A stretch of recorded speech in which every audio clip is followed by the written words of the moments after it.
सीधे स्वामी जी आपके पास आना चाहता हूं, क्या कुछ कहेंगे? पहले मणिपुर पे ही चलते हैं। विपक्षी दलों की बात भी करेंगे, लेकिन मणिपुर राहुल गांधी पहुंचते हैं, लेकिन बीजेपी प्रेस कॉन्फ्रेंस करके कहती है कि राहुल गांधी राजनीति कर रहे हैं। आई दे रहा है कि राजनीति कर रहे हैं। स्वागत करना चाहता हूं डॉक्टर प्रकाश हिंदुस्तानी जी का भी इस कार्यक्रम में जुड़ चुके हैं। प्रकाश जी, आपका स्वागत है। जी, प्रोफेसर अखिल स्वामी जी। देखिए राजीव जी, संबित पात्रा ने कहा कि राहुल गांधी जिद्दी हैं। हाँ, राहुल गांधी जिद्दी हैं, हम भी जिद्दी हैं, मैं भी जिद्दी हूं। और हमारी जिद है कि भारतवर्ष के नफरत को हटा के हम छोड़ेंगे। हम भारतवर्ष पे केवल प्रेम और सद्भावना को बहाएंगे। हमारे देश के 142 करोड़ लोग में से अगर एक भी व्यक्ति चिंतित होगा और परेशान होगा, राजीव जी, हमारी जिद है, हम उसके आंसू पोंछेंगे। चाहे वो ट्रक ड्राइवर हो, चाहे वो स्विगी और जोमेटो का संदेश वाहक हो, चाहे वो नॉर्थ ईस्ट की कोई महिला हो, बेटी हो या कोई बच्चा हो, हम उसके उसके आंसू पोंछेंगे। ये हमारी जिद है। देखा, मेघालय के अंदर मणिपुर के कुछ लोग जाके शरण प्राप्त हुए हैं। मेघालय की सरकार केंद्र सरकार से कह रही है कि 10 करोड़ का अनुदान हमें दीजिए, जिससे हम इनकी भोजन की व्यवस्था कराएं। वो पैसा उनको नहीं मिल रहा है। ये वो लोग हैं। और राजीव जी, मैं आपको बिल्कुल स्पष्ट बताऊं, मैं उस समय नहीं था जब गोडसे ने गांधी को मारा था। आज के तारीख में गांधीवादी संस्कारों की और गोडसेवादी जो संस्कार हैं, उनके बीच में एक युद्ध चल रहा है। और हमारे पूर्वज नहीं रोक पाए थे गोडसे ने जब महात्मा गांधी की हत्या की थी। हम दृढ़ प्रतिज्ञ हैं, ये हमारी जिद है। हम महात्मा गांधी, महात्मा बुद्ध, महावीर, गुरु नानक, भगवान श्री राम की परंपरा को मरने नहीं दे। हम भारत की आत्मा को जीवित रखेंगे। ये भारत जो है सद्भाव और सद्भावना की पे चलेगा। और जो लगाना जानते हैं, उनको नहीं पता कि देश का बड़ा जनमानस आग को बुझाने के लिए आगे बढ़ चुका है। ये जहां जहां आग लगाएंगे, वहां वहां आग बुझाएंगे। हम हिंदू मुसलमान और किसी वर्ण जाति के बीच में भेद नहीं करेंगे। हम भारत को जोड़ेंगे, नफरत को हटाएंगे और भारत को जोड़ेंगे। राहुल गांधी को मणिपुर के अंदर जैसी वहां की महिलाओं ने हाथों हाथ लिया है, अपने बेटे की तरह उनको स्वीकार किया है, उनका आगमन उन्होंने प्रशंसा की है। और आप जानते हैं कि वो क्षेत्र है जहां मातृशक्ति प्रबल है। देश की मातृशक्ति, देश की मां दुर्गा, मां सरस्वती और मां लक्ष्मी और मां काली जागृत हो गई हैं। देश की मातृशक्ति जागृत हो गई है। हम इस देश में आग नहीं लगने देंगे। जितनी भी असुरीय शक्ति हैं, असुरीय शक्ति का नाश करेंगे। दैविक शक्तियां जीवित होंगी, वही सफल होंगी। भारत एक ऐसा देश बनेगा, पूरे विश्व के लिए एक मिसाल बनेगा। हमारी जो विभिन्नता है, हमारी जो विविधता है, हम उसको कायम रखेंगे। हमें स्टालिन भी प्यार करेंगे, हम उद्धव ठाकरे को भी प्यार करेंगे, नॉर्थ ईस्ट वालों को भी हम अपने परिवार में प्यार करेंगे।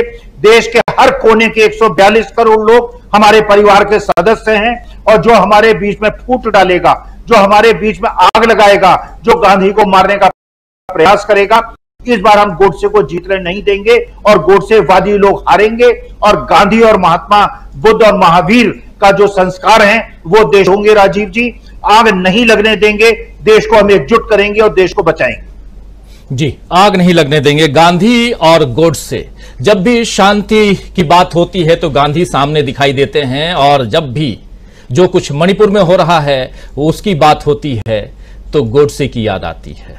और यही फर्क है, और इसी फर्क को दूर करने की कोशिश यहां राहुल गांधी कर रहे हैं। और राहुल गांधी सीधे उस मणिपुर में पहुंच गए जहां राहुल गांधी पहुंचने का जिक्र ही उनका आया था कि यहां राहुल जाने वाले हैं 2 दिन बाद। आप याद कीजिए कि इसी कार्यक्रम में आप सबके सामने हम लोग ब्रेकिंग लेकर आए थे कि राहुल गांधी 29 और 30 तारीख को मणिपुर में रहेंगे। और उसके बाद से मणिपुर ही नहीं, इधर दिल्ली में बहुत खलबली मच गई। और खासकर बीजेपी ने आज जो प्रेस कॉन्फ्रेंस करके कहा है, वो अपने आप में किस ढंग से, हालांकि हम ना पॉलिटिकल पार्टी के कोई एजेंट हैं, ना ही उस किसी पार्टी से जुड़े हुए हैं, इसलिए ना भर्त्सना कर सकते हैं, लेकिन हाँ इतना जरूर कह सकते हैं कि देश में अमन, और उसमें भी आज बकरीद का दिन है, तो और ऐसे त्योहार के समय में तो अमन चाहिए ही चाहिए, ताकि लोग मिलजुल कर त्योहार मनाएं।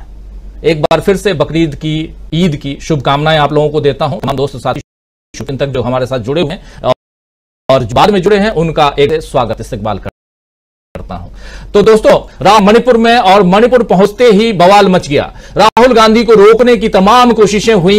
पहले वहां से, इंफाल से 20 किलोमीटर आगे बढ़े राहुल गांधी, विष्णुपुर पहुंचे, वहां पुलिस ने बैरिकेडिंग कर रखी थी, आगे बढ़ने नहीं दिया। लेकिन वहां के लोकल लोग बाहर आ गए और राहुल गांधी के समर्थन में नारे लगाने लगे। कुछ महिलाएं राहुल गांधी की कार के आगे आ गईं और वो राहुल गांधी से मदद मांगती हुई दिखाई दी। वो तमाम तस्वीरें अगर ला सकें फिर से स्क्रीन पर ले आइए जरा, राइट साइड में वो तमाम तस्वीरें आप लोग एक बार फिर से रिकैप कर देता हूं कि ये इंफाल एयरपोर्ट पे पहुंचे हैं राहुल गांधी। इसके बाद आप देखिए कि ये देखिए महिला जो है, ये राहुल गांधी की कार के सामने आ गई हैं और मदद चाहती हैं, राहुल गांधी से मदद चाहती हैं।